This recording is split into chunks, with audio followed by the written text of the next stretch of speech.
ബഹുമാനായിട്ടുള്ള യോഗാധ്യക്ഷൻ, ഈ യോഗം ഉദ്ഘാടനം ചെയ്ത ബഹുമാനായിട്ടുള്ള സയ്യിദ് സാദിഖ് അലി ശിഹാബ് തങ്ങൾ, ആമുഖ ഭാഷണം നടത്തിയിട്ടുള്ള doctor Haris K T Hudawi, ഇവിടെ പ്രഭാഷണം നടത്തിയ ഡോക്ടർ ജോസഫ് മാ തോമസ് പിതാവ്, അതിമനോഹരമായി നമ്മളോട് സംവദിച്ച വൈജ്ഞാനിക ശ്രേഷ്ഠൻ അഡ്വക്കേറ്റ് ഓണംപിള്ളി മുഹമ്മദ് ഫൈസി, എൻ്റെ പ്രിയ സുഹൃത്തും കേരള രാഷ്ട്രീയത്തിലെ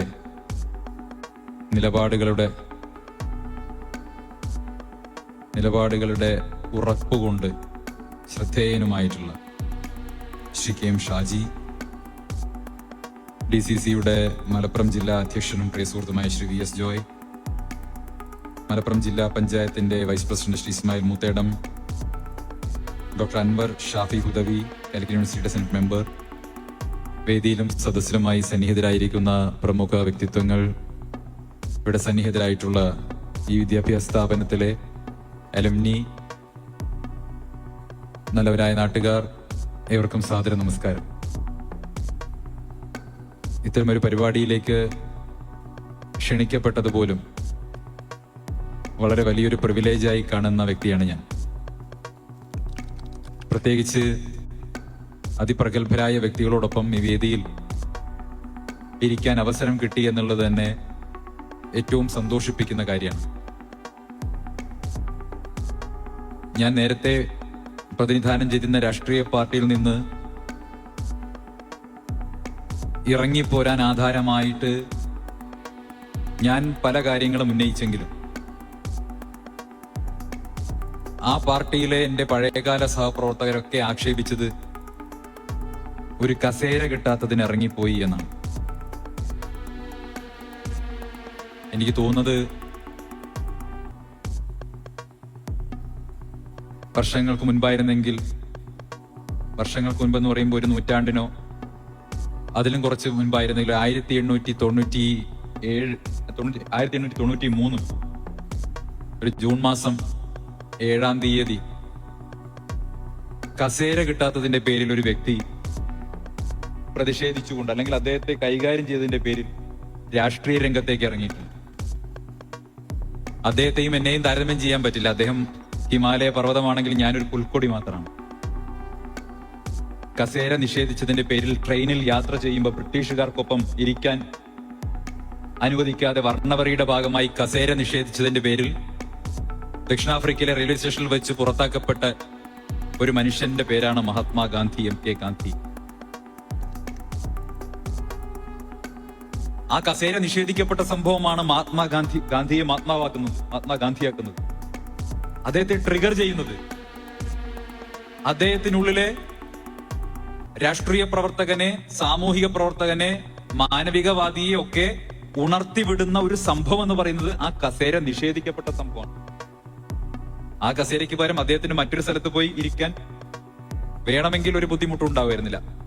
വേണമെങ്കിൽ ഇന്നത്തെ സമയത്ത് എന്നെ, എന്റെ പഴയകാല പാർട്ടി പ്രവർത്തകർ ഒരു കസേര നിഷേധിക്കപ്പെട്ടതിന് ഇറങ്ങിപ്പോയവൻ എന്ന് വിളിക്കുന്നുണ്ടെങ്കിൽ അന്നത്തെ കാലത്ത് ബ്രിട്ടീഷുകാരും അല്ലെങ്കിൽ സാമ്രാജ്യത്വവാദികളും വർണ്ണവെറിയന്മാരും ഗാന്ധിയെയും അങ്ങനെയായിരിക്കും വിളിച്ചിട്ടുണ്ടാവുക. ഒരു കസേര നിസ്സാര കാര്യമല്ലേ? കസേര പോയതിന് ബ്രിട്ടീഷ് സാമ്രാജ്യവുമായി ഏറ്റുമുട്ടിയ മഹാത്മാഗാന്ധി നിൽക്കുന്നു. അപ്പൊ പിന്നെ ഒരു കസേര പോയ ഈ BJP പോലെ പാർട്ടിക്കെതിരെ എനിക്ക് ഏറ്റുമുട്ടിക്കൂടെ? ഞാൻ ആദ്യമൊക്കെ കരുതിയത് വ്യക്തിപരമായിട്ടുള്ള ദേഷ്യവും വിദ്വേഷവും ഉണ്ടാവും. അങ്ങനെയായിരിക്കും നമ്മളോടുള്ള എതിർപ്പ് എന്നാണ് ഞാൻ പ്രതീക്ഷിച്ചത്. പക്ഷെ പോകെ മനസ്സിലാകുന്നത്, സാധാരണഗതിയിൽ വീട്ടിലൊരാൾ, പ്രത്യേകിച്ച് ഒരു ചെറുപ്പക്കാരനായിട്ടൊരു വ്യക്തി 2 ദിവസം ഭക്ഷണം കഴിച്ചിട്ടില്ലെങ്കിൽ വിഷമത്തോടെ മാറിയിരിക്കുന്നുണ്ടെങ്കിൽ ആ കുടുംബത്തിലെ കാരണവന്മാരെ പോയിട്ട് അന്വേഷിക്കണമല്ലോ, എന്താണ് വിഷയം, വിഷമം. അത് അന്വേഷിക്കുന്നില്ല എന്നുള്ളത് മാത്രമല്ല, പാർട്ടിയിൽ നിന്ന് പുറത്താകുന്നതിന് മുമ്പ് തന്നെ ഏറ്റവും നിന്ദ്യമായിട്ടുള്ള വാക്കുകളാൽ അപഹസിക്കുകയും തിരിച്ചു പോകാൻ കഴിയാത്ത വണ്ണം മനുഷ്യത്വരഹിതമായിട്ട് പെരുമാറുകയും ചെയ്യും. ഞാനൊന്നും ആവർത്തിക്കാൻ ആഗ്രഹിക്കുന്നില്ല. അപ്പൊ എനിക്ക് മനസ്സിലായി, ഈ വിദ്വേഷം എന്ന് പറയുന്നത് കേവലം വ്യക്തിയാധിഷ്ഠിതമല്ല, മറിച്ച് ആ ഒരു എക്കോസിസ്റ്റത്തിനകത്ത് നിൽക്കുന്ന എല്ലാ മനുഷ്യരിലും ഉൽപ്പാദിപ്പിക്കപ്പെടുന്ന വിദ്വേഷവും വെറുപ്പുമാണ് എന്റെ നേർക്കും പ്രസരിപ്പിക്കപ്പെടുന്നത്. ആ ഇക്കോസിസ്റ്റത്തിന്റെ ഭാഗമായി ഇരുന്നു കൊണ്ട് തന്നെയാണ് ഞാനും അത്തരത്തിൽ പെരുമാറിയിട്ടുള്ളത് എന്ന് എനിക്ക് ബോധ്യപ്പെട്ടതിന്റെ അടിസ്ഥാനത്തിലാണ് അതിൽ നിന്ന് ഇറങ്ങിപ്പോരാനുള്ള തീരുമാനം പരസ്യമായി പ്രഖ്യാപിച്ചത്. അത് പൂർണ്ണമായും ശരിയായിരുന്നു എന്ന് ഇന്നത്തെ ഈ സായം സന്ധ്യ എന്നെ ബോധ്യപ്പെടുത്തുന്നുണ്ട്. നിങ്ങൾ നൽകുന്ന സ്നേഹം, നിങ്ങൾ നൽകുന്ന കരുതൽ, ഇതെന്നെ ബോധ്യപ്പെടുത്തുന്നത് ഞാനെടുത്ത തീരുമാനം 100% ശരിയായിരുന്നു എന്നുള്ളതാണ്. എന്നോട് പലരും ചോദിച്ചു, എങ്ങനെയാണ് ഒരൊറ്റ ദിവസം കൊണ്ട് നിങ്ങൾ ഇന്നലെ വരെ പറഞ്ഞതിനെ മുഴുവൻ തള്ളിപ്പറഞ്ഞുകൊണ്ട് ഒരൊറ്റ ദിവസം കൊണ്ട് നിങ്ങൾക്ക് എങ്ങനെയാണ് പുതിയൊരു രാഷ്ട്രീയ നിലപാട് സ്വീകരിക്കാൻ സാധിക്കുന്നത് എന്ന് പല ആളുകളും ചോദിച്ചു. ഞാൻ പറഞ്ഞു, ഇത് 2024 നമ്മളൊരു മെച്ചൂർഡ് ഡെമോക്രസി അല്ലേ? ഒരു മെച്ചൂർഡ് ഡെമോക്രസിയിൽ 2024 നമ്മളൊക്കെ നിൽക്കുന്ന സമയത്ത് നമുക്കിഷ്ടപ്പെട്ട രാഷ്ട്രീയ നിലപാട് സ്വീകരിക്കാൻ കൂടി ഉള്ള ജനാധിപത്യ അവകാശം നമുക്ക് നൽകണ്ടേ? കേരളത്തിൽ പൊതുവെ നമ്മളൊക്കെ വ്യക്തിപരമായ ചോയ്സിന് വളരെ പ്രാധാന്യം കൊടുക്കുന്ന ആളുകളാണ്. ഇഷ്ടമുള്ള ഭക്ഷണം കഴിക്കാൻ, ഇഷ്ടമുള്ള വസ്ത്രം ധരിക്കാൻ, ഇഷ്ടമുള്ള ഭാഷ പറയാൻ ഉള്ള വ്യക്തിപരമായ സ്വാതന്ത്ര്യത്തിന് വേണ്ടി പോരാടുന്ന പുരോഗമന സമൂഹം എന്ന് വിളിക്കപ്പെടുന്ന കേരളത്തിൽ പക്ഷേ ഇഷ്ടപ്പെട്ട പ്രത്യയശാസ്ത്രം സ്വീകരിക്കുമ്പോൾ മാത്രം അവനെ ജീവിക്കാൻ സമ്മതിക്കില്ല എന്ന തീരുമാനം. മറ്റ് രാഷ്ട്രീയ പാർട്ടിയാണെങ്കിൽ വധിക്കാൻ വേണ്ടി മാഷാള്ള സ്റ്റിക്കർ ഒട്ടിച്ച ഇന്നോവ വിടുമെങ്കിൽ ഇവിടെ എനിക്ക് നേരെ സൈബർ ഇന്നോവയാണ് വിട്ടത്. എന്നെയും എന്റെ കുടുംബത്തിനെയും ഇനി ഇതിലും ഭേദം കൊടിസുനിയെയും കിർമാണിയൊക്കെ വിടുകയെന്ന് ഇനി ഞാൻ മാത്രം അനുഭവിച്ചാൽ മതിയല്ലോ. ഇതിപ്പോ എന്റെ 84 വയസ്സുള്ള അച്ഛനും എന്റെ ഭാര്യയും എന്റെ കുട്ടിയും ഒക്കെ അനുഭവിച്ചുകൊണ്ടിരിക്കുക. ഞാൻ അതിലേക്ക് നിങ്ങളൊക്കെ വ്യക്തിപരമായിട്ടുള്ള വിഷമങ്ങൾ അതവിടെ നിൽക്കട്ടെ. അതിലപ്പുറം ഞാൻ അനുഭവിക്കുന്ന വലിയ സമാധാനവും സന്തോഷവും ഇപ്പുറത്തുണ്ട് എന്ന് പറയുകയാണ്. ഞാൻ പറഞ്ഞു വരുന്നത്, പല ആളുകളും ചോദിച്ചു, എങ്ങനെയാണ് നിങ്ങൾ ഇത്രയും കാലം പറഞ്ഞിരുന്ന കാര്യങ്ങളിൽ നിന്ന് വ്യത്യസ്തമായിട്ട് അങ്ങനെ പറയാൻ സാധിക്കും? ഞാൻ അവരോട് പറഞ്ഞു, നിങ്ങൾ ഏത് പ്രതലത്തിൽ നിന്നുകൊണ്ടാണോ ഒരു കാഴ്ച കാണുന്നത്, നിങ്ങൾ ഏതൊരു പ്രതലത്തിൽ നിന്നാണോ ഒരു കാഴ്ചയെ കാണുന്നത്, നിങ്ങളുടെ ദൃഷ്ടിയിൽ പതിയുന്നത് ആ കോണിലുള്ള കാഴ്ച മാത്രമായിരിക്കും. അതല്ലെങ്കിൽ നിങ്ങൾക്ക് എപ്പോഴും ദൃഷ്ടിഗോചരമായിരിക്കുന്നത് അതായിരിക്കും നിങ്ങളുടെ സത്യം. പക്ഷെ എന്നു മുതൽ നിങ്ങൾ വ്യത്യസ്തമായ പ്രതലത്തിൽ നിന്നുകൂടി അതേ കാഴ്ചയെ സമീപിക്കുന്നുവോ അന്ന് നിങ്ങൾക്ക് മനസ്സിലാകും, ഒരുപക്ഷെ നിങ്ങൾ നേരത്തെ കണ്ടത് മാത്രമല്ല മറ്റു പല കാര്യങ്ങൾ കൂടി നിങ്ങൾക്ക് നേരത്തെ കാഴ്ചയിലുണ്ട് എന്ന് നിങ്ങൾക്ക് ബോധ്യപ്പെടും.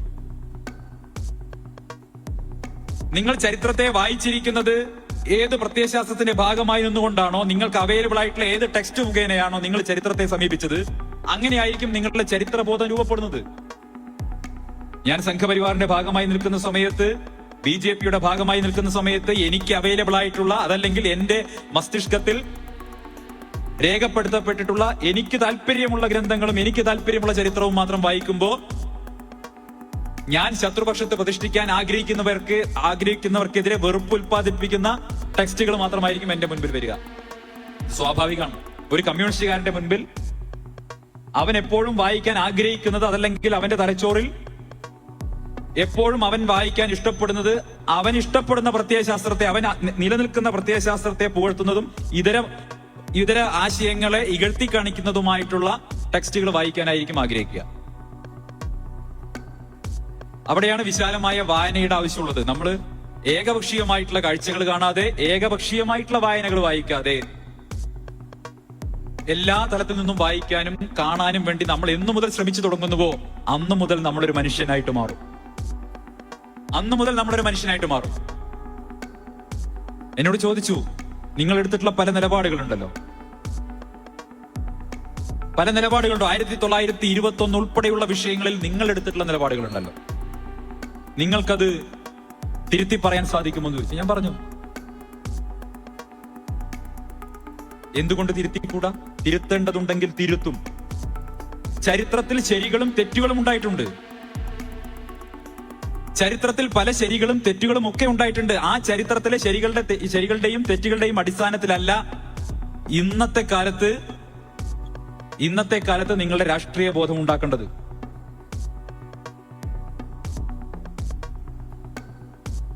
നിരവധിയായിട്ടുള്ള ചരിത്ര സംഭവങ്ങൾ ഉണ്ടായിട്ടുണ്ട്. അത് തുടർച്ചയാണ്. നമുക്ക് ഏതെങ്കിലും ഒരു പ്രത്യേക ഭാഗം മാത്രം എടുത്തുകൊണ്ട് അതിന്റെ അടിസ്ഥാനത്തിൽ നിങ്ങൾക്കൊരു ബോധം രൂപപ്പെടുത്തിക്കൊണ്ട് അതിന്റെ അടിസ്ഥാനത്തിൽ നിലപാടുകൾ എടുത്തുകൂടാ.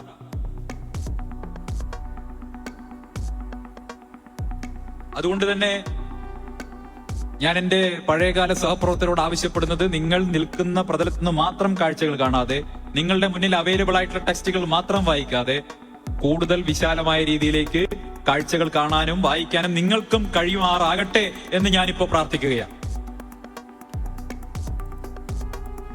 എനിക്ക് കുറച്ച് ഭാഗ്യം കൂടിയുള്ള ആളായിട്ട് എനിക്ക് തോന്നുന്നു. ഞാൻ ഈ ഷാജി സാഹിബിന്റെ ഒപ്പം കാ ഫെസ്റ്റിവൽ കഴിഞ്ഞ ഫെബ്രുവരി മാതൃഭൂമിയുടെ കാ ഫെസ്റ്റിവൽ തിരുവനന്തപുരത്ത് ഞങ്ങൾ തമ്മിൽ പൊരിഞ്ഞ പോരാട്ടായിരുന്നു. അന്ന് ഞാൻ ഉയർത്തിയിട്ടുള്ള വലിയൊരു വാദം അങ്ങേക്ക് ഓർമ്മയുണ്ടാവും. കോൺസ്റ്റിറ്റ്യൂഷനുമായി ബന്ധപ്പെട്ട് ഇന്ത്യൻ ഭരണഘടന അടിസ്ഥാനപരമായി മതേതരമല്ല എന്നായിരുന്നു എന്റെ വാദം. മതേതരത്വം എന്ന ആശയം 42ാം ഭരണഘടനാ ഭേദഗതിയുടെ ഭാഗമായി 75-ൽ ഇന്ദിരാഗാന്ധി അടിയന്തരാവസ്ഥ കാലത്ത് അതിലേക്ക് ചേർത്ത് വെച്ചതാണ്. അത് നിലനിൽക്കുന്നതല്ല. ഇന്ത്യൻ ഭരണഘടനാ ശില്പികൾ ഒരിക്കലും മതേതര രാജ്യമായി ഇന്ത്യയെ കണ്ടിട്ടില്ല എന്നുള്ളതായിരുന്നു എന്റെ ആർഗ്യുമെന്റ്. അതായിരുന്നു BJPയുടെ നറേറ്റീവ്. ഞങ്ങൾ ഏറെക്കാലമായി പറഞ്ഞുകൊണ്ടിരുന്ന നറേറ്റീവ് അതായിരുന്നു. ഒരുപക്ഷെ ഒരു വശത്ത് നിന്ന് ചിന്തിക്കുന്ന സമയത്ത് ശരിയാണല്ലോ, അടിയന്തരാവസ്ഥ കാലത്ത് 42ാം ഭരണഘടനാ ഭേദഗതി എങ്ങനെ മതേതരത്വം അതിൽ ചേർക്കും? മതേതരത്വവും സോഷ്യലിസവും ഇന്ത്യൻ ഭരണഘടനയുടെ പ്രിയാമ്പിളിൽ ചേർത്ത നടപടി തെറ്റായിരുന്നു എന്ന് ഞാൻ പറഞ്ഞു. ഞാൻ ഈ കോൺഗ്രസിൽ ചേർന്നതിന് ശേഷം ഒരാഴ്ചക്കുള്ളിലാണ് സുപ്രീം കോടതിയുടെ വിധി ഉണ്ടാവും. BJPയുടെ നേരത്തെയുള്ള നേതാവ് സുബ്രഹ്മണ്യം സ്വാമി, BJPയുടെ ഒരു പഴയ സ്പോക്സ് പേഴ്സൺ അശ്വിനി കുമാർ ഉപാധ്യായ, ഇവർ രണ്ടുപേരും സുപ്രീം കോടതിയിൽ പോയിരുന്നു. 42ാം ഭരണഘടനാ ഭേദഗതി തെറ്റാണെന്നും പ്രിയാമ്പിളിൽ സെക്യുലറിസവും സോഷ്യലിസവും ചേർത്ത ഇന്ദിരാഗാന്ധിയുടെ നടപടി തെറ്റാണെന്ന് വിധിക്കണമെന്ന് ആവശ്യപ്പെട്ടുകൊണ്ട് സുപ്രീം കോടതിയിൽ പോയപ്പോ ആ പെറ്റീഷൻ എടുത്ത് സുപ്രീം കോടതി ചവറ്റുകൊട്ടയിൽ തള്ളിയത് ഞാൻ കോൺഗ്രസ് പാർട്ടിയിൽ ചേർന്ന ഒരാഴ്ചക്കാകാണ്. എന്നിട്ട് പറഞ്ഞു, ഭരണഘടനയുടെ പ്രിയാമ്പിൾ തിരുത്തിയ ഇന്ദിരാഗാന്ധിയുടെ നടപടി ശരിയാണ് എന്ന് ഇന്ത്യയുടെ പരമോന്നത കോടതി വിധിച്ചു. ഞാൻ അത്ഭുതത്തോടെ നോക്കി, എന്തുകൊണ്ട് കേരളത്തിലെ മാധ്യമങ്ങളൊന്നും അത് ചർച്ച ചെയ്തില്ല? ചർച്ച ചെയ്തു എനിക്കറിയില്ല. വളരെ പ്രധാനപ്പെട്ട ഒരു വിധിയായിരുന്നു, എന്തേ ചർച്ച ചെയ്തില്ല? അത് മാത്രല്ല, ഏറ്റവും പ്രധാനപ്പെട്ട കാര്യം, ഭരണഘടനയുടെ പ്രിയാമ്പിളിൽ സെക്യുലറിസവും സോഷ്യലിസവും ഉൾപ്പെടുത്തിയ നടപടി ശരിയാണ് എന്ന് പറയുമ്പോൾ മറ്റൊരു വശം കൂടി അതിനുണ്ട്. ആരൊക്കെ എത്രയൊക്കെ സ്വപ്നം കണ്ടാലും നമ്മുടെ ഈ മനോഹരമായ രാജ്യത്തെ ഒരു മതരാജ്യമാക്കി മാറ്റാൻ സാധിക്കില്ല എന്നുകൂടി സുപ്രീം കോടതി അടിവരയിട്ടിരിക്കുകയാണ്. എന്തുകൊണ്ടാണ് പറയുന്നത്? നേരത്തെയുള്ള 2 സുപ്രീം കോടതി വിധികളുണ്ട്. ഇത് മാത്രമല്ല, നേരത്തെയുള്ള 2 സുപ്രീം കോടതി വിധികൾ, ഒന്ന് SR ബൊമ്മെ കേസിലെ വിധിയുണ്ട്, വിധിയുണ്ട്, കേശവാനന്ദ ഭാരതി കേസിലെ വിധിയുണ്ട്. ഈ 2 വിധികളിലും സുപ്രീം കോടതി അസന്നിഗ്ധമായി പറയുന്ന കാര്യം, മതേതരത്വം, സെക്യുലറിസം എന്ന് പറയുന്നത് ഇന്ത്യൻ ഭരണഘടനയുടെ അടിസ്ഥാന ശിലയാണ്, ബേസിക് സ്ട്രക്ചർ ആണ് എന്ന് പറയുന്നു. അതായത്, ഒന്ന്, ഇന്ദിരാഗാന്ധി ഭരണഘടനയുടെ പ്രിയാമ്പിളിൽ മതേതരത്വം ഉൾപ്പെടുത്തിയ നടപടിയെ സുപ്രീം കോടതി ശരിവെച്ചിരിക്കുന്നു. 2, മതേതരത്വം എന്ന വാക്ക് ഭരണഘടനയിൽ നിന്ന് എടുത്തു മാറ്റാൻ സാധ്യമല്ല എന്ന നിലപാടും സുപ്രീം കോടതി 2 തവണ പറഞ്ഞു കഴിഞ്ഞിട്ടുണ്ട്. അതുകൊണ്ട് തന്നെ പ്രിയപ്പെട്ടവരെ, ആരൊക്കെ എന്തൊക്കെ പറഞ്ഞാലും ഈ ഭരണഘടന തിരുത്തണമെന്ന് കർണാടകയിൽ നിന്നുള്ള BJP നേതാവ് ഇങ്ങനെ തൊണ്ടപൊട്ടുമാർ വിളിച്ചു പറഞ്ഞാലും, അത് ഈ ഭരണഘടനയെ കുറിച്ച് അങ്ങേയറ്റം ആക്ഷേപകരമായി കേരളത്തിൽ നിന്നുള്ള മന്ത്രി പ്രസംഗിച്ചാലും, പ്രിയപ്പെട്ടവരെ, ഈ ഭരണഘടനയാണ് വാസ്തവത്തിൽ നമ്മളെ രക്ഷിച്ചുകൊണ്ടിരിക്കുന്നത് എന്നുള്ള കാര്യത്തിൽ ഒരു തർക്കവും വേണ്ട. ആ ഇന്ത്യൻ ഭരണഘടനയുടെ അന്തസ്സത്തയെ ഇടിച്ചു താഴ്ത്താൻ, ഇല്ലാതാക്കാൻ ഒരാൾക്കും സാധിക്കില്ല. ആ ഭരണഘടനയിലുള്ള വിശ്വാസം തന്നെയാണ് കഴിഞ്ഞ 10 വർഷക്കാലത്തിലധികം നിരന്തരമായി ലെജിസ്ലേഷൻ ആഫ്റ്റർ ലെജിസ്ലേഷൻ, നിയമങ്ങൾക്ക് മേൽ നിയമങ്ങൾ, നിയമപരിഷ്കരണങ്ങൾ കൊണ്ടുവന്ന് ഒരു വിഭാഗം ജനങ്ങളെ പാർശ്വവൽക്കരിക്കുകയും അകറ്റി നിർത്തുകയും അവരെ ഭീതിയിലാട്ടുകയും ചെയ്തപ്പോൾ പോലും ഈ രാജ്യം ഒരു അനാർക്കിയിലേക്ക് പോകാതെ, ഈ രാജ്യം മറ്റു പല വിദേശ രാജ്യങ്ങളെയും പോലെ ആഭ്യന്തര യുദ്ധങ്ങളിലേക്ക് പോകാതെ, സംഘർഷത്തിലേക്ക് പോകാതെ സമാധാനപരമായി നിലനിന്നിട്ടുണ്ടെങ്കിൽ, പ്രിയപ്പെട്ടവരെ, ഈ രാജ്യത്തെ കോടിക്കണക്കിന് വരുന്ന മനുഷ്യർക്ക് ഈ രാജ്യത്തെ ഭരണഘടനയിൽ വിശ്വാസമുള്ളത് കൊണ്ടാണ്. ഇന്നല്ലെങ്കിൽ നാളെ ഈ ജനാധിപത്യത്തിന്റെ ഭാഗമായി ഈ ഭരണഘടനയെ മാനിക്കുന്ന ഒരു സർക്കാർ അധികാരത്തിൽ വരും. വ്യക്തമായി പറഞ്ഞാൽ, ഇന്ത്യൻ നാഷണൽ കോൺഗ്രസ് വീണ്ടും അധികാരത്തിൽ വരുമെന്ന ജനങ്ങളുടെ പ്രതീക്ഷയാണ് വാസ്തവത്തിൽ ഈ രാജ്യത്തിന്റെ സേഫ്റ്റി വാൾവായിട്ട് നിലനിൽക്കുന്നത്. നമ്മുടെ ജനാധിപത്യത്തിന്റെ സേഫ്റ്റി വാൾവ് എന്ന് പറയുന്നത് ഇന്ത്യൻ നാഷണൽ കോൺഗ്രസ് തിരികെ വരുമെന്നുള്ള പ്രതീക്ഷയാണ്. കന്യാകുമാരിയിൽ നിന്നൊരു മനുഷ്യൻ ത്രിവർണ്ണ പതാക നെഞ്ചോട് ചേർത്ത് വെച്ച് കാശ്മീർ വരെ നടക്കുമ്പോൾ ലക്ഷാവധി ജനങ്ങൾ കൂടെ നടക്കുന്നുണ്ടെങ്കിലുണ്ടല്ലോ, അത് ആ മനുഷ്യനുള്ള പ്രതീക്ഷയാണ്. ഇന്നല്ലെങ്കിൽ നാളെ വീണ്ടും നമ്മുടെ ആ പഴയ നല്ല കാലം തിരികെ വരും. നമ്മൾ ഇന്നിവിടെ ചർച്ച ചെയ്യുന്ന വിഷയം എന്ന് പറയുന്നത് മാനവികതയാണ്. എനിക്ക് മുൻപേ സംസാരിച്ചവർ, ബഹുമാനായിട്ടുള്ള പിതാവും സാദിഖ് അലി തങ്ങളുമൊക്കെ നമ്മുടെ നാടിന്റെ നല്ല അംശങ്ങളെ കുറിച്ച് ഇവിടെ എടുത്തു പറയുകയുണ്ടായി. ഒരുപാട് കാര്യങ്ങൾ പറഞ്ഞു. അത് തകർക്കാൻ നമ്മൾ ആരെയും അനുവദിച്ചുകൂടാ. അത് തകർക്കരുത് എന്ന് പറഞ്ഞതാണ് ഞാൻ ചെയ്ത തെറ്റ്. ഈ രാജ്യത്തെ, ഈ സംസ്ഥാനത്തെ ഹോട്ടലുകളിൽ, മുസ്ലിങ്ങൾ നടത്തുന്ന ഹോട്ടലുകളിൽ കൊടുക്കുന്ന ഭക്ഷണത്തിൽ മുസ്ലിങ്ങൾ തുപ്പിയിട്ടാണ് ഭക്ഷണം കൊടുക്കുന്നത് എന്ന് നിന്ദ്യമായ, ഹീനമായ നുണപ്രചരണം നടത്തിയ എന്റെ പഴയ സംസ്ഥാന പ്രസിഡന്റ് പറഞ്ഞത് ശരിയായില്ല എന്ന് പരസ്യമായി പറഞ്ഞതാണ് ഞാൻ ആദ്യം ആ പാർട്ടിയിൽ നടപടി നേടാണ്ടായ കാരണം. ഈ നാട്ടിലെ ജനങ്ങളെ ഹിന്ദു എന്നും മുസ്ലിം എന്നും ക്രിസ്ത്യാനി എന്നും പറഞ്ഞ് വേർതിരിച്ചു പരസ്പരം സാമ്പത്തിക ഉപരോധം നടത്തി ഈ രാജ്യത്ത് ജീവിക്കാൻ കഴിയില്ല. ഈ ബഹുസ്വര സമൂഹത്തിൽ അങ്ങനെ ചെയ്യരുത്. വികാരമല്ല, വിവേകമായിരിക്കണം നമ്മളെ നയിക്കേണ്ടത് എന്ന് ഞാനിട്ട ഫേസ്ബുക്ക് പോസ്റ്റ് എനിക്കിന്ന് ലജ്ജയുണ്ട്. സമ്മർദ്ദത്തിന്റെ ഫലമായിട്ട് എനിക്കത് പിൻവലിക്കേണ്ടി വന്നു. എനിക്കൊന്ന് ഭയമായിരുന്നു. കാരണം ഒരു ചെകുത്താൻ കോട്ടയ്ക്ക് അകത്താണ് നിൽക്കുന്നത്. ജയിലിനകത്ത് കിടക്കുമ്പോൾ ജയിൽ സൂപ്രണ്ട് പറഞ്ഞത് കേട്ടേ മതിയാവും, ഇല്ലെങ്കിൽ 2 ഇടി കൂടുതൽ കിട്ടും, വൈകുന്നേരം ഭക്ഷണം കിട്ടില്ല. ആ അവസ്ഥയായിരുന്നു. ലക്ഷദ്വീപില് ജനങ്ങൾ മുഴുവൻ മയക്കുമരുന്ന് കച്ചവടക്കാരും മതതീവ്രവാദികളുമാണെന്നും 3000 കോടിയുടെ ആയുധം കണ്ടെത്തി, മയക്കുമരുന്ന് കണ്ടെത്തിയെന്നും പഴയ പാർട്ടിയുടെ സംസ്ഥാന പ്രസിഡന്റ് പറഞ്ഞപ്പോ ലക്ഷദ്വീപിലെ ജനങ്ങളും ഇന്ത്യക്കാരാണ്, അവരെ അപരവൽക്കരിക്കുകയും അന്യവൽക്കരിക്കുകയും ചെയ്യരുത്, അവരെയും ചേർത്ത് പിടിക്കണം, അവരും ഇന്ത്യക്കാരാണെന്ന് പറഞ്ഞ് പരസ്യമായി പറഞ്ഞയാളാണ് ഞാൻ. അതിന്റെ പേരിൽ വേട്ടയാടപ്പെട്ടയാൾ.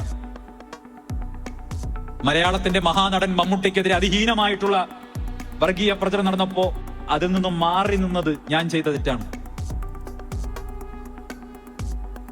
പ്രിയപ്പെട്ടവരെ, ആ ഇക്കോസിസ്റ്റത്തിന്റെ ഭാഗമായി നിൽക്കുമ്പോ പല കാര്യങ്ങളും പറഞ്ഞു. അതിനുള്ളിൽ നിൽക്കുന്ന മഹാഭൂരിപക്ഷം സാധാരണക്കാരായിട്ടുള്ള മനുഷ്യരും വാസ്തവത്തിൽ അവരെല്ലാവരും ഈ സമൂഹത്തിൽ ഇടപഴകി ജീവിക്കാൻ ആഗ്രഹിക്കുന്ന ആളുകളൊക്കെ തന്നെയാണ്. എനിക്കൊരു സംശയമോ കാര്യത്തിലില്ല. ഇന്നല്ലെങ്കിൽ നാളെ അവരൊക്കെ ഇതൊക്കെ തിരിച്ചറിഞ്ഞ് ഇപ്പൊ പോയിക്കൊണ്ടിരിക്കുന്ന ആ മാർഗം ശരിയല്ല എന്ന് തിരിച്ചറിഞ്ഞ് ശരിയായ രീതിയിലേക്ക് വരുമെന്ന പ്രതീക്ഷയാണ് എനിക്കുള്ളത്. സമയമെടുക്കും. വലിയ തോതിൽ ധനസമ്പത്തുള്ള, പണം കൊണ്ട് എന്തിനേയും വാങ്ങാൻ സാധിക്കുമെന്ന അഹങ്കാരമുള്ള ഒരു വലിയ സംവിധാനത്തിനെതിരെ പോരാടിക്കൊണ്ടാണ് ഞാൻ പുറത്തു വന്നത്. പല ആളുകളും ചോദിച്ചു, നിങ്ങൾ എടുത്തത് തെറ്റായ ഡിസിഷൻ ആയിരുന്നില്ലേ ഇതുപോലെ ഒരു വലിയ സംവിധാനത്തിന് പുറത്തു വരുന്ന സമയത്ത്? ഒരുപക്ഷെ ഭൗതികമായിട്ടുള്ള സുഖ സൗകര്യങ്ങളാണ് ലക്ഷ്യമാക്കിയിരുന്നതെങ്കിൽ എനിക്ക് ഏറ്റവും സൗകര്യം നേരത്തെയുള്ള പാർട്ടി നിൽക്കുന്നത് തന്നെയായിരുന്നു. കേന്ദ്ര ഭരണമുള്ള പാർട്ടിയാണ്. അതല്ലെങ്കിൽ സംസ്ഥാനത്താണെങ്കിൽ സംസ്ഥാന ഭരണമുള്ള ആളുകളുടെ കൂടെ നിൽക്കാമായിരുന്നു. ഞാൻ അവിടെ നൽകിയ വില എന്ന് പറയുന്നത് എന്റെ വ്യക്തിപരമായ സ്വാതന്ത്ര്യം, എനിക്ക് പറയാനും എനിക്ക് സംസാരിക്കാനും എനിക്ക് യാത്ര ചെയ്യാനും നിർഭയമായ ഒരു ഇന്ത്യക്കാരൻ അനുഭവിക്കേണ്ട എല്ലാ സ്വാതന്ത്ര്യത്തോടും കൂടി രാഷ്ട്രീയ പ്രവർത്തനം നടത്താനുള്ള സ്വാതന്ത്ര്യത്തിന് വേണ്ടിയാണ് ഒരു അധികാരവും ഇല്ലാത്ത ഇന്ത്യൻ നാഷണൽ കോൺഗ്രസിലേക്ക് കടന്നു വന്നത്. രാജ്യത്ത് അധികാരത്തിലില്ല, സംസ്ഥാനത്ത് അധികാരത്തിലില്ല. മനുഷ്യൻ എപ്പോഴും ആഗ്രഹിക്കുന്നത്, ഞാൻ മനസ്സിലാക്കുന്നത്, ഈ ബന്ധനം കാഞ്ചന കൂട്ടിലാണെങ്കിലും അല്ലെ, ബന്ധനം തന്നെയാണ് പാരില്.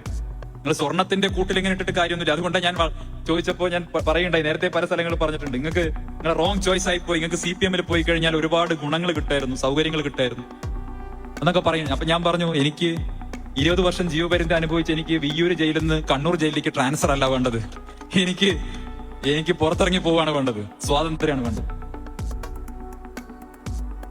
പ്രിയപ്പെട്ടവരെ, ഈ നാട്ടിലെ ജനങ്ങളെ ഭിന്നിപ്പിക്കുന്ന രാഷ്ട്രീയം ഉണ്ടല്ലോ, ജനങ്ങളെ തമ്മിൽ തെറ്റിക്കുന്ന, മനുഷ്യനെ മതത്തിന്റെ പേരിൽ തെറ്റിക്കുന്ന രാഷ്ട്രീയത്തിന്റെ ഏറ്റവും നെറികെട്ട ഉദാഹരണങ്ങൾ ഈ കഴിഞ്ഞ ദിവസങ്ങൾ നമ്മൾ കാണുകയാണ്. 2 ദിവസം മുമ്പ്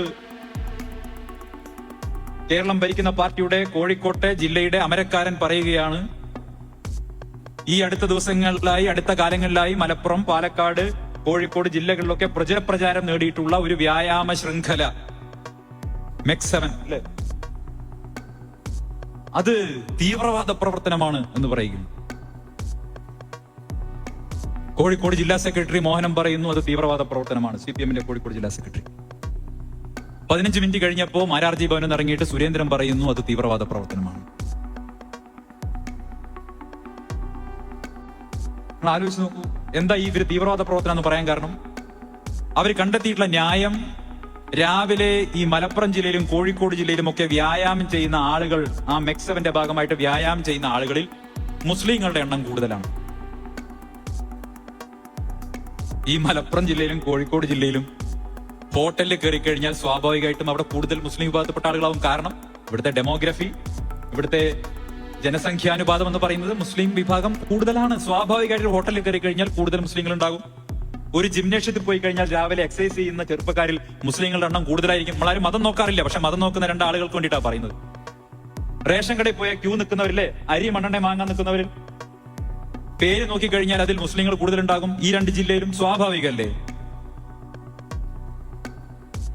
അങ്ങനെ ഏതെങ്കിലും ഒരു കാര്യത്തിൽ മുസ്ലിങ്ങളുടെ എണ്ണം കൂടുതലാണ് എന്ന് കരുതിയിട്ട് റേഷൻ കടയിൽ ക്യൂ നിൽക്കണം മുഴുവൻ തീവ്രവാദിയാണെന്ന് പറയാൻ പറ്റും? അങ്ങനെ പറയാൻ പാടുണ്ടോ? ഒരു വിഭാഗത്തെ മുഴുവൻ തീവ്രവാദികളെന്ന് വിളിച്ച് CPM-ന്റെ ജില്ലാ സെക്രട്ടറി ആക്ഷേപിക്കുന്നു. അത് ഉടനെ തന്നെ BJP-യുടെ സംസ്ഥാന പ്രസിഡന്റ് ഏറ്റെടുക്കുന്നു. എന്തൊരു നാണക്കേടാണിത്! സുരേന്ദ്രൻ പറയുന്നത് മനസ്സിലാക്കാം, ജനിതകമായിട്ടുള്ള സവിശേഷത കൊണ്ടാണത് പറയുന്നത്. പക്ഷേ CPM-ന്റെ ജില്ലാ സെക്രട്ടറി പറയുന്നതാണ് അപകടകരമായിട്ടുള്ള രാഷ്ട്രീയം. BJP പറയാൻ മടിക്കുന്ന വർഗീയത പോലും, അല്ലെങ്കിൽ BJP പറഞ്ഞാൽ സമൂഹം ഏറ്റെടുക്കില്ല എന്നുറപ്പുള്ള കൊടിയ വർഗീയത ആദ്യം CPM-കാരനെ കൊണ്ട് പറയിപ്പിച്ച് അതിനെ ശരിവൽക്കരിച്ചുകൊണ്ട് ശരിയാണെന്ന് കേരളത്തിൽ ഒരു നറേറ്റീവ് ബിൽഡ് ചെയ്തുകൊണ്ട് BJP-യെ കൊണ്ട് ഏറ്റെടുപ്പിക്കുന്നു. BJP ചെയ്യുന്നു, ഏറ്റെടുക്കുന്നു. ഇതല്ലേ പാലക്കാടും കണ്ടത്? പാലക്കാട്ടെ സംഭവം ഇതല്ലേ ഉണ്ടായത്? BJP-ക്ക് പറയാൻ മടിയുള്ള വർഗീയത CPM-യെ കൊണ്ട് പറയിപ്പിക്കുന്നു. ഞാൻ അന്നേ പറഞ്ഞു, പരസ്യം കൊടുത്തത് CPM ആണെങ്കിലും പൈസ പോയത് BJP ഓഫീസിൽ നിന്നാണ്. പരസ്യം കൊടുത്തത് CPM ആണെങ്കിലും പൈസ പോയത് BJP ഓഫീസിലാണ്. ഇപ്പൊ ഞാൻ പറഞ്ഞു ശരിയാന്ന് തോന്നില്ലേ? ഇലക്ഷൻ കമ്മീഷനോട് എന്താ CPM പറഞ്ഞത്? പരസ്യത്തിന്റെ മോൾ ഭാഗം മാത്രം പൈസ ഞങ്ങൾ കൊടുത്തു, താഴത്തെ പൈസ കൊടുത്തത് ഒരു അഭ്യുദയകാംക്ഷിയാണ്. ശരിയാണ്. ആ അഭ്യുദയകാംക്ഷിയുടെ പേരാണ് K. സുരേന്ദ്രൻ. ഞാൻ പറഞ്ഞു വരുന്ന ഇതാണ്. ഈ 2 കൂട്ടരും കേരളത്തെ ഭിന്നിപ്പിക്കാൻ നടത്തുന്ന പരിശ്രമങ്ങൾ അപകടകരമാണ്. പ്രത്യേകിച്ച് CPM അത് ചെയ്യരുത്. അവർ ഈ സംസ്ഥാനം ഭരിക്കുന്നവരല്ലേ? 4 കോടി മലയാളികളുടെ മുഖ്യമന്ത്രിക്ക് എന്തിനാണ് ഞാൻ പാണക്കാട് കുടുംബത്തിൽ പോയി, കൊടപ്പനക്കൽ തറവാട്ടിൽ പോയി സാദിഖ് അലി തങ്ങളെ കാണുമ്പോൾ നിങ്ങൾ എന്നെ ആക്ഷേപിച്ചോളൂ, എന്തിനാണ് തങ്ങളെ ആക്ഷേപിക്കുന്നത്? ഞാനൊരു സാധാരണക്കാരനായിട്ടുള്ള ഒരു ചെറിയ ഒരു പൊതുപ്രവർത്തകൻ, എന്നെ എന്ത് വേണമെങ്കിലും പറയാം. ഞാൻ മൂപ്പര് പേരെടുത്ത് പറയേണ്ട അത്ര ഔന്നത്യൊന്നും എനിക്കില്ല. എന്തിനാണ് എന്റെ പേരിലൊക്കെ മുഖ്യമന്ത്രി പറഞ്ഞതെന്ന് എനിക്ക് മനസ്സിലായിട്ടേ ഇല്ല. മൂപ്പര് വല്ലാണ്ട് വിരളി പിടിച്ചു പോയി. അന്നത്തെ 2 ദിവസം പുള്ളിക്ക് സാധാരണ അങ്ങനെയാണ്, ഇലക്ഷന്റെ ദിവസങ്ങളിൽ ലാസ്റ്റ് വന്ന് മൂപ്പര് ഒരു അടിയാണ്. അപ്പൊ ഇലക്ഷന്റെ കംപ്ലീറ്റ് അജണ്ടയും സെറ്റ് ചെയ്യുന്നത് സാധാരണ മുഖ്യമന്ത്രിയാണെങ്കിൽ അവസാനത്തെ ആ ദിവസങ്ങളിൽ പൂർണ്ണമായിട്ടും അദ്ദേഹത്തിന്റെ മാധ്യമ ശ്രദ്ധ കിട്ടാതായപ്പോ വലിയ വിഷമമുണ്ടായി എന്നാണ് കേട്ടത്. എന്നിട്ട് പാണക്കാട് തങ്ങളെ, ബഹുമാനായിട്ടുള്ള തങ്ങളെ ആക്ഷേപിക്കുകയാണ്. വാസ്തവത്തിൽ കേരളത്തിന്റെ മുഖ്യമന്ത്രി എന്തായിരുന്നു ചെയ്യേണ്ടിയിരുന്നത്? അദ്ദേഹത്തിന് സന്തോഷമല്ലേ വേണ്ടത്? ആ ഒരു സന്ദർശനം, അല്ലെങ്കിൽ ഈ ഒരു സാധാരണക്കാരനായ എന്നെ പാണക്കാട്ടെ കുടുംബം സ്വീകരിക്കുകയും അവര് വലിയ സ്നേഹത്തോടു കൂടി പെരുമാറുകയും ചെയ്തപ്പോ മനസ്സിലുണ്ടായിരുന്ന വ്യക്തിപരമായി എന്റെ മനസ്സിലുണ്ടായിരുന്ന വലിയൊരു വിഷമം നീങ്ങുകയും, ഒപ്പം അത് കണ്ടുകൊണ്ടിരുന്ന ലക്ഷക്കണക്കിന് കോടിക്കണക്കിന് മലയാളികളുടെ മനസ്സിൽ ഉണ്ടായിരുന്ന വലിയ വിഷമം നീങ്ങുകയല്ലേ ചെയ്തു.